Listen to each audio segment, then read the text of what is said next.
I saw the muzzle flash just as I kicked the HOA gate clean off its hinges. Karen was on the other side, fingers still trembling on the trigger, wide-eyed and pale. Her smug little citizen citation squad had formed a perimeter around my brother, still aiming rifles they didn't legally own. But what she didn't know, couldn't have imagined, was that my brother wasn't just some mild-mannered homeowner. He was a sitting federal judge, packing both legal authority and a concealed carry badge from the U.S. Marshals. One order from him, and half the county's law enforcement descended on our cul-de-sac like it was Waco. Karen thought she was enforcing HOA bylaws. Instead, she just committed a federal crime. What happens when a neighborhood Karen points a gun at the wrong man? When my brother moved into Brookhaven Reserve, it was supposed to be his final retreat from the chaos of the federal bench. A quiet cul-de-sac in a pristine little neighborhood tucked between two nature preserves, the kind of place where retirees walk their schnauzers at 6 a.m., and mailboxes are required to be a specific shade of taupe. He'd bought the house cash, remodeled the exterior himself, and even paid to have the community walking path resurfaced near his lot. By all accounts, he was the ideal neighbor. Courteous, quiet, unassuming. That's why the first HOA letter felt like a clerical error. A 100 fine for unauthorized foliage. Specifically, a non-regulation ground cover species spreading near his walkway. It was clover, wild clover. Something nature put there, not him.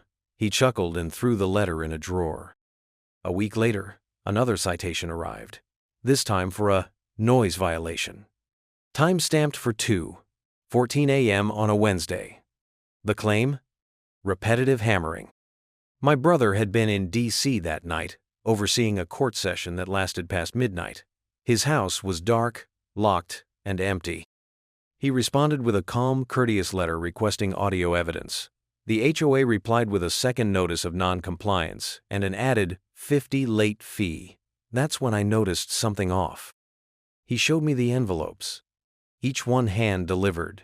No stamps, no USPS tracking. Just anonymous slips of HOA stationery with barely legible signatures and escalating threats. Failure to comply will result in further action. The next week, I caught them. A white golf cart, no plates, 2 men in polo shirts, khakis, and mirrored sunglasses. They circled his house 3 times, stopping at odd angles, one holding a clipboard while the other used his phone to take photos of the windows, the gutter, the air conditioning unit.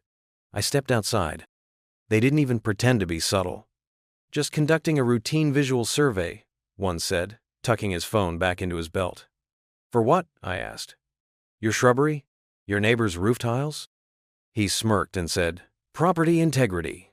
My brother came out, expression neutral, hands behind his back. Gentlemen, he said, do you have any form of identification or a warrant to be conducting property surveillance? The man with the clipboard laughed. We're HOA compliance officers, sir. This falls under our jurisdiction. My brother just nodded. Thank you, he said. That's all I needed to hear. And then he turned and went inside, calm as stone. I followed, confused, a little rattled. Inside, he opened a drawer and pulled out a slim black binder. Inside were neatly organized documents, every HOA notice, every envelope, every violation, dated, annotated, categorized. I've been logging everything since the first Clover fine, he said, flipping through a page that read Volume 1, Fabricated Citations. Why? I asked. He glanced at me. Because they're building a case, they just don't know mine is stronger. Over the next 2 weeks, the harassment escalated. They cited him for failure to maintain light fixture uniformity. A bulb on his porch light had apparently exceeded the 800 lumen threshold. Another fine accused him of aesthetic disharmony due to unsanctioned shutter color. The shutters were gray, identical to the ones on the model home 3 houses down. Then came the real kicker, a warning notice for refusing HOA engagement. The letter claimed he was actively impeding community cohesion by failing to attend monthly board meetings. He wasn't even on the board. Never asked to be, never volunteered. They made it sound like criminal neglect, but my brother never once raised his voice, never once called them out publicly. He just kept logging everything. bought a second binder, then a third, set up cameras on all sides of the property, not visible ones. Discrete lenses, embedded in the porch trim, in the flowerbed rocks, even in a hollowed-out birdhouse. Every patrol, every sneer. Every ridiculous clipboard-wielding command was recorded in high definition with date and timestamp. He didn't complain. He documented. When they walked past his property with a tape measure, he marked the footage. When they made him repaint his mailbox because it had visible oxidation, he kept the paint receipts. When they claimed his garden hose was an entanglement hazard, he took photographs from 3 angles, printed them in triplicate, and filed them under faux safety codes. I started asking around. Quietly. Neighbors whispered stories. A retired firefighter had been fined for using non-regulation ladder hooks during a roof repair. A schoolteacher down the street got a 300 violation for pavement inconsistency because her driveway had a 3-inch crack. But no one had it worse than my brother. He was getting 2, sometimes 3 notices a week. It was targeted, calculated. And the strangest thing? Karen, the HOA president, never delivered the notices herself. Always sent proxies. Always used intermediaries. But then, one evening, she made an appearance. I saw her silhouette in the glow of her Lexus headlights, arms folded like a disappointed school principal. My brother was watering his lawn, silent, steady. She stepped out, heels clicking against the sidewalk. "I've been hearing reports," she said, voice sharp and sugary, "that you've been, let's say, obstructive to the enforcement process." He said nothing, just watered the zinnias. She stepped closer. "We expect our residents to comply without passive resistance." I walked out from the garage, arms crossed. She spotted me, hesitated. "You must be the brother," she said, her eyes flicking down to the wrench in my hand. "A real family affair, I see." Then to my brother, "You may want to think carefully about the consequences of non-cooperation. There's precedent for removal. We've done it before." He stopped watering, looked her dead in the eye. "If you believe I've violated any enforceable code, you're welcome to cite it." His voice was perfectly level. "But if you think you can threaten a sitting Article 3 federal judge with removal over lawn maintenance, I suggest you get familiar with the concept of personal liability." She froze, blinked. I swear for half a second she paled. Then she tried to laugh it off. "Oh my, I didn't mean it like that. You're a judge?" He said nothing, just walked back inside. That was the first time Karen looked rattled, but not for long. The next morning, a new notice arrived, hand-delivered. "Your account is now classified as Delinquent Compliance Class 2. Further action pending." She wasn't backing down, but neither was my brother. The binder count hit 6. He scanned every document, uploaded footage to encrypted drives, installed redundant backups, called in favors, quiet ones, from courthouse clerks and retired marshals. He didn't retaliate. He prepared. Not for a fight, but for a case. Not for vengeance, but for victory. Every time she pushed, he let her. Every time she threatened, he smiled. He wasn't scared. He wasn't even angry. He was watching her dig the hole deeper with each forged rule, each fabricated citation, each step she took into illegal territory. She thought he was some quiet academic, someone who'd fold under pressure. She had no idea she just made herself the defendant in a case that would end her life as she knew it. And he was still building, still cataloging, still waiting. Because sometimes, justice isn't about yelling back. It's about letting someone think they've won, right up until the moment they realize they walked willingly into a courtroom they can't escape. And Karen? She was about to walk straight in. It started with a vest. Nothing more than a blue polyester thing with the word security printed in bold white letters across the back, the kind you could buy for $12 online. But the man wearing it strutted like it gave him the authority to arrest God. I saw him first on a Tuesday morning, pacing the sidewalk in front of my brother's house with a walkie-talkie on his hip and mirrored sunglasses hiding the cowardice in his eyes. He wasn't alone. Another man trailed him, holding a clipboard and what looked like a measuring tape. They spoke into their radios like they were sweeping for explosives. I leaned out over my fence and asked, "You boys with the HOA?" The first one turned, adjusted his vest like he was holstering a weapon, and nodded. Community Compliance Corps, he said. Authorized Volunteer Patrol. That phrase alone set off every alarm bell in my head. My brother came out moments later, coffee in hand, watching silently as the two fake cops walked along his flower beds like they were securing a crime scene. They're trespassing, I said under my breath. Don't worry, he replied. They're stacking their own charges. The next day there were 4 of them. This time they had printed IDs hanging from their necks, laminated like they were from some underground printing press. Community Enforcement Agent, it said, beneath a low-resolution HOA logo. The radios buzzed with static, and I heard code numbers being rattled off like they were coordinating a SWAT raid. One even had a sidearm. Real? Fake? I didn't know. I didn't care. It was intimidation theater, and the whole street was the audience. They cited a neighbor for presence of visual threat indicators. You know what the threat was? A flag. A simple, red, white, and blue American flag draped over a porch railing. My brother got cited again the same afternoon for aesthetic dissonance because he placed a wooden bench under his front window. The notice said it disrupted architectural harmony. Karen didn't sign these notices anymore. They were now delivered by the fake patrol, who said they were acting under her authority as Community Operations Chief. The title had no legal meaning, but she wore it like a crown. That week, things turned theatrical. I woke up Thursday to find 2 chalk outlines on my brother's driveway, human-shaped, life-sized. One sprawled across the concrete, arms outstretched like a crime victim, the other half curled like it had fallen mid-run. A handwritten note sat beneath his wiper blade. Simulated visual deterrence drill. Do not erase. We stood staring at it in disbelief. My brother, as usual, didn't raise his voice. Instead, he took photos. Then he walked into his house, showered, shaved, and showed up at the next HOA meeting wearing a dark blazer and carrying a small black folder. I came with him. The room was packed. Karen sat at the front like a school principal presiding over detention, flanked by her board, 3 other middle-aged tyrants who nodded whenever she spoke like bobbleheads with law degrees. My brother stood, calm as always, and said, I'd like to file a formal grievance for coordinated harassment, illegal impersonation of security personnel, and repeated violations of civil property rights. Karen smiled like a python preparing to strike. Is that so? She said. And who do you intend to file that with? We are the authority here.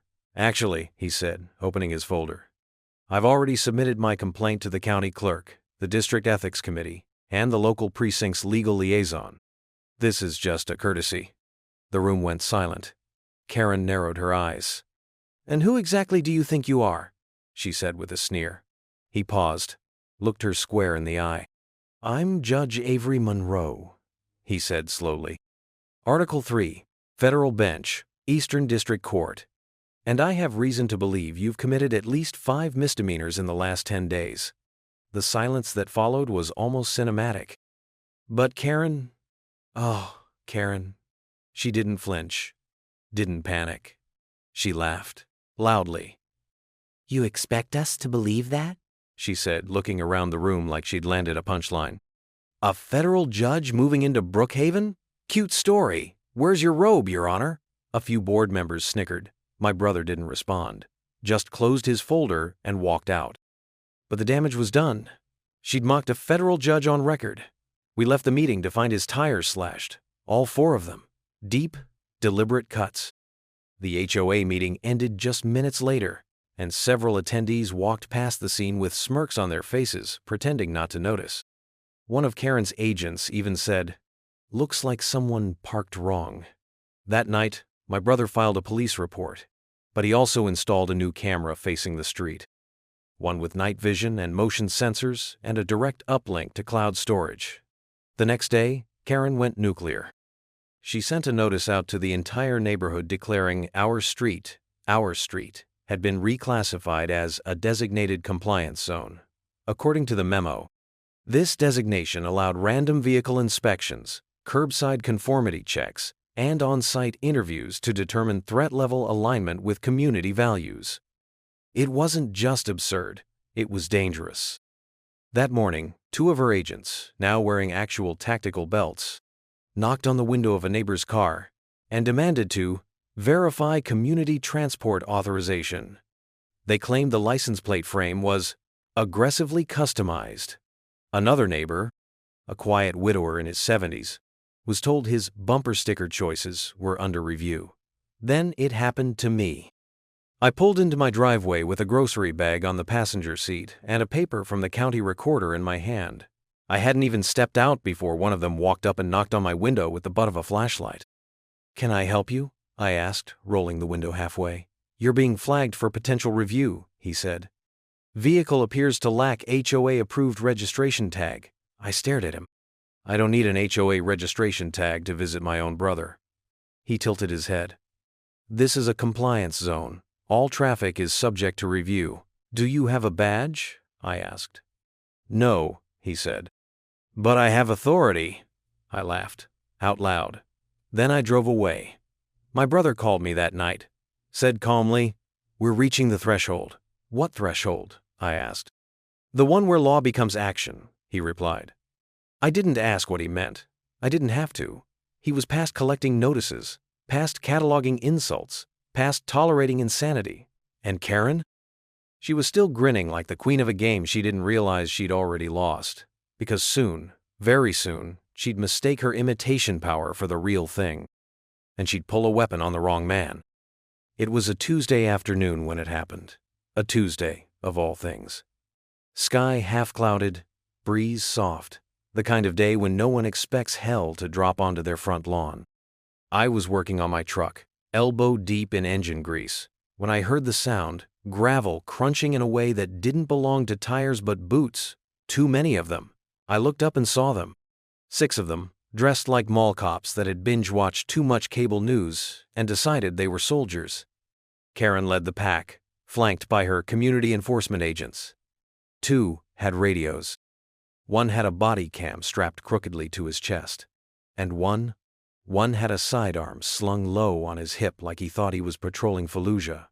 Karen was in full warlord mode. Tactical vest, HOA armband, clipboard tucked under one arm like a holy relic.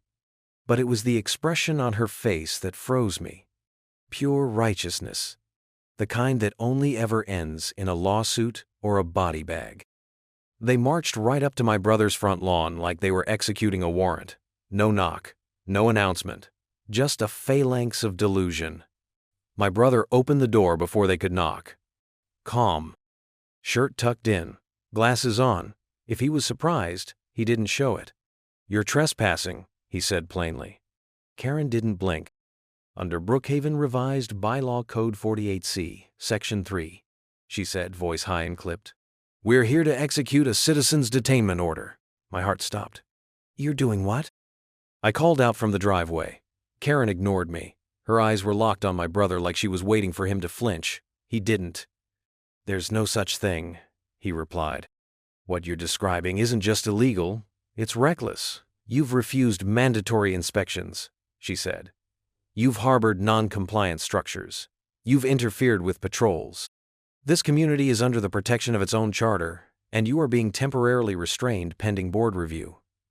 "Under whose authority?" he asked. "Mine," she said, and that's when she reached into her vest and pulled it out. A gun. Black. Semi-automatic. Her grip was awful, finger hovering too close to the trigger. But it was pointed straight at his chest. The moment stretched, elongated by the breath I couldn't take. The wind died. My blood ran cold. "Karen," I said, stepping forward. "You need to lower that right now." She didn't look at me, just took one step closer. "Do not interfere," she said sharply.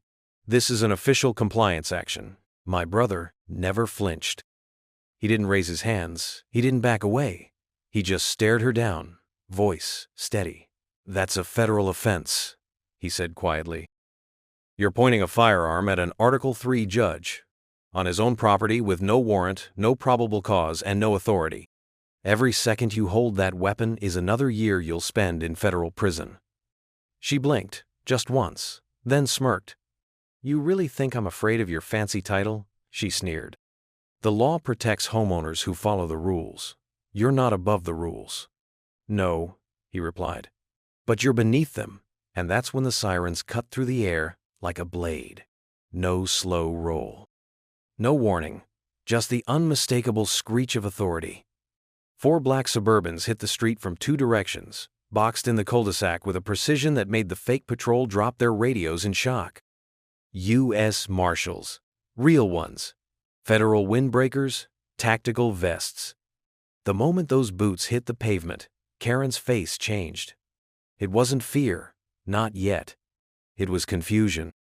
Like her little world just bent sideways and gravity stopped working. "Weapons down," one of the marshals barked. "Now." Karen hesitated. The gun wavered. My brother raised one hand, not in surrender, but as a signal. "Lower the weapon," he said, slow and measured. "This is your last chance to walk away with a misdemeanor." Her hand shook. I didn't know," she muttered. "I didn't mean—" "Drop it," the marshal repeated. She did. It clattered against the sidewalk like a bell tolling for her reign. Then the marshals moved. Fast, efficient. Karen was on her knees before she even realized she was being cuffed. Her agents tried to run. One made it 10 feet before being tackled into a flower bed. Another wet himself while being read his rights. One screamed that he was just following orders. The last one, the one with the fake badge, was shaking so hard he dropped to the ground voluntarily. The whole thing was over in less than 3 minutes. I watched, dumbfounded, as they lined up in the grass. 6 people. 4 men, 2 women. All cuffed. All quiet now. Karen stared blankly at the concrete, her tactical vest askew, the HOA armband torn.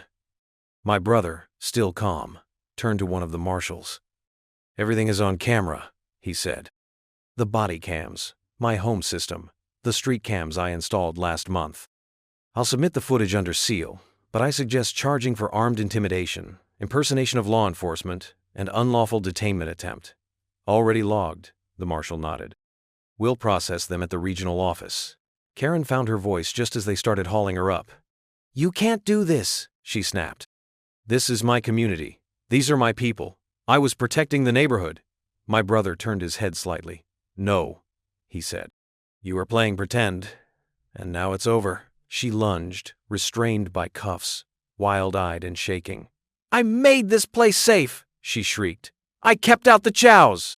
The marshal tightened her restraints. "Ma'am, you have the right to remain silent," he said, loud enough for every neighbor peeking through the blinds to hear. "I suggest you use it." As they drove off, the cul-de-sac was quiet, except for the echo of tires on asphalt. My brother turned to me, his voice barely above a whisper. "That was the arrest," he said. "Now comes the reckoning." And he wasn't wrong, because what happened next wasn't the end of the nightmare. It was the beginning of the storm. The day after the arrests, the street looked like a battlefield abandoned mid-conflict. Karen's house sat with its porch light still blinking, her mailbox flung open like a mouth mid-scream. Flyers still hanging half-pinned to her front door warning about non-compliance zones. The HOA bulletin board at the park entrance still displayed her latest memo. Order through vigilance. She hadn't taken it down, but she wouldn't be returning to do so, at least not without an ankle monitor and a court-appointed escort.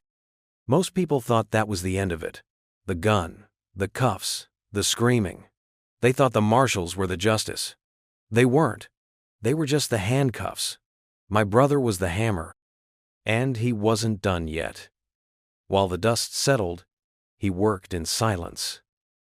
Not with anger, not with fire, but with the cold precision of someone who'd studied constitutional law in rooms where Supreme Court decisions were written. He drafted. He compiled. He built a legal machine so devastatingly airtight, even the marshals said they'd never seen paperwork that clean. He filed a multi-pronged federal lawsuit that hit the HOA like a missile. Harassment. Impersonation of law enforcement. Armed intimidation. Attempted unlawful detainment of a federal officer. Violation of civil liberties under color of local authority. Dozens of counts. Every single citation Karen had ever written, every fake patrol, every bogus fine, he turned them all into exhibits in a sweeping legal case that reframed her entire presidency as a criminal enterprise. But it didn't stop with her. The other board members, the bobbleheads who smiled through her reign of terror, they were listed too, named in the conspiracy. They had signed off on every policy she enacted. That meant complicity. That meant liability. The subpoenas hit like thunder. Karen's lawyer tried to call it excessive, tried to say it was a vendetta. My brother's response? A letter to the court. 300 pages of exhibits, video footage, citations, financial statements, and a forensic audit of the HOA's budget. Turns out, Karen had been redirecting funds for security expenses into a private account labeled Neighborhood Protection Initiative. She bought the uniforms, the radios, the fake badges, all on HOA money. That changed everything. What was once seen as overreach became misappropriation of funds. What looked like ego now looked like embezzlement. The court froze her assets, her bank account, her retirement fund. Her property value plummeted as her home was marked uninsurable due to active litigation and criminal investigation. Insurance companies dropped the neighborhood entirely. Mortgage lenders flagged the entire zip code for high-risk assessment. That's when the residents turned, quietly at first. A few whispered apologies, a couple lawn signs taken down in the middle of the night. Then came the petition. 79 households, every single home in Brookhaven except Karen's inner circle, signed a demand to dissolve the HOA. My brother filed that too. Under a rarely used municipal statute, he petitioned the county to place Brookhaven under direct local governance, eliminating HOA authority altogether. The county board voted unanimously in favor. Karen's little empire didn't just collapse, it was erased. Her bylaws shredded, her patrols banned, her titles stripped. Every HOA officer removed from their positions under federal injunction. My brother made one last motion to introduce county legislation that would outlaw any HOA from forming enforcement patrols or engaging in armed compliance checks without law enforcement approval. It passed. With thunderous applause. Across the state, news stations picked it up. HOA tyrant, taken down by federal judge. Fake patrols, real consequences. From HOA president to federal defendant. The rise and fall of Karen Donahue. We watched it all from the living room. My brother didn't smile. He didn't gloat. He just sipped his tea, eyes fixed on the screen like he was waiting for a loose thread. There weren't any. The last thread had been cut when the final court order came down. Karen was sentenced to 14 months of house arrest, followed by 3 years probation. But the twist? The house she was confined to no longer legally belonged to her. As part of the civil judgment, her property title was transferred to the Brookhaven Victims Restitution Fund, set up to repay residents who'd been fined, threatened, or surveilled under her rule. She was a tenant in her own former kingdom, wearing a GPS anklet. Surrounded by neighbors who now walked their dogs past her front steps with satisfied smirks. Occasionally, she peeked through her blinds. We'd see the glint of her eyes, her face pale in the shadows, her fingers parting the curtain like she still thought she had dominion. She didn't. Not anymore. Her car was towed. Her mailbox removed. Her name taken off the directory at the entrance. And the new community sign? Brookhaven, a free neighborhood, no HOA. My brother didn't put it there, the neighbors did. As a thank you. A symbol. A quiet monument to a man who never once raised his voice, never once swung back, but dismantled a dictatorship one legal page at a time.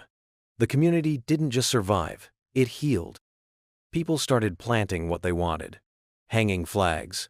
Leaving chairs on porches that didn't match their siding. The petty fear was gone. The surveillance. Gone. The HOA office itself was repurposed into a community lending library. One shelf still holds the original rulebook. My brother donated it. A reminder, a relic, a warning. And what about us? We go on, quietly, peacefully, just like we should have from the beginning. I still mow the lawn. My brother still waters his zinnias. Every so often I catch him standing at the fence line, looking out over the now silent street. I ask him if he misses the courtroom. He just smiles and says, "This was the most satisfying verdict I ever delivered." And I believe him, because justice isn't always about punishment. Sometimes it's about restoration, about tearing down a broken system and leaving something cleaner, freer in its place. Karen thought she was the law. My brother showed her the truth. The law doesn't belong to people who crave control. It belongs to the people who know how to protect others from it. And now, finally, our street is quiet again. Not because we're afraid, but because we're free.